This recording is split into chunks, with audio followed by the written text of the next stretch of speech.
जालन्यात भाजपचा जल्लोष, आसाम, बंगाल आणि पुद्दुचेरीतील विजयाचा फटाके फोडून आनंदोत्सव। निवडणूक निकालांचा गुलाल जालन्यात, भाजप कार्यकर्त्यांकडून मिठाई वाटप आणि जोरदार घोषणाबाजी। निवडणूक निकालांचा गुलाल जालन्यात, भाजप कार्यकर्त्यांकडून मिठाई वाटप आणि जोरदार घोषणाबाजी। जालन्यात भाजपा पदाधिकारी आणि कार्यकर्त्यांनी फटाके फोडून व मिठाई वाटून जल्लोष साजरा केला। आज 5 राज्यांच्या विधानसभा निवडणुकांचे निकाल जाहीर झाले। त्यामध्ये पश्चिम बंगाल, आसाम आणि पुद्दुचेरी या 3 राज्यांमध्ये भाजपाला दणदणीत यश मिळाले। या यशानिमित्त जालना शहरात भाजप कार्यकर्त्यांनी फटाके फोडून मिठाई वाटून आनंद व्यक्त केला। यावेळी भाजपच्या समर्थनार्थ जोरदार घोषणाबाजी करण्यात आली, ज्यामुळे परिसर दणाणून गेला। जालना शहरातील स्वातंत्र्यवीर सावरकर चौकात हा आनंदोत्सव साजरा करण्यात आला। यावेळी भाजपा पदाधिकारी व कार्यकर्त्यांमध्ये मोठा उत्साह पाहायला मिळाला।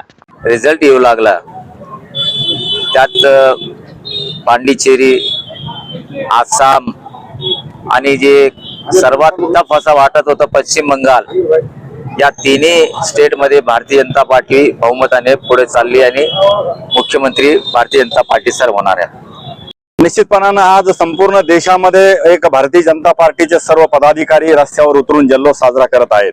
भारत माझा देश आहे, सारे भारतीय माझे बांधव आहे, अशा पद्धतीनं आपल्या देशाचे लोकप्रिय प्रधानमंत्री नरेंद्रजी मोदी यांच्या नेतृत्वामध्ये या संपूर्ण देशातल्या 5 राज्याच्या निवडणुका झाल्या आणि आता मतमोजणीला सुरुवात झालेली आहे आणि जवळपास 3 राज्यामधलं बहुमत भारतीय जनता पार्टीचं सिद्ध झालेलं आहे। जे जुलमी सरकार होतं पश्चिम बंगाल मधलं ममता बॅनर्जी यांचं, ज्या देशाच्या संरक्षण भिंत बांधण्यासाठी ज्या महिलेने, ज्या मुख्यमंत्र्यांनी आजपर्यंत विरोध दाखवला, अशा माजी मुख्यमंत्र्याला म्हणलं तर वेगळं ठरणार नाही, अशा माजी मुख्यमंत्र्याला त्यांनी आपल्या जनतेने त्यांची जागा दाखवून दिलेली आहे।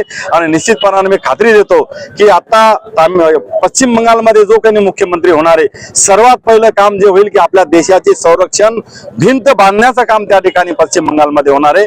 आणि म्हणून देशाचे प्रधानमंत्री नरेंद्रजी मोदी यांच्या नेतृत्वामध्ये भारतीय जनता पार्टीने एक हाती सत्ता सर्व तिन्ही राज्यामध्ये त्या ठिकाणी मिळवलेली आहे।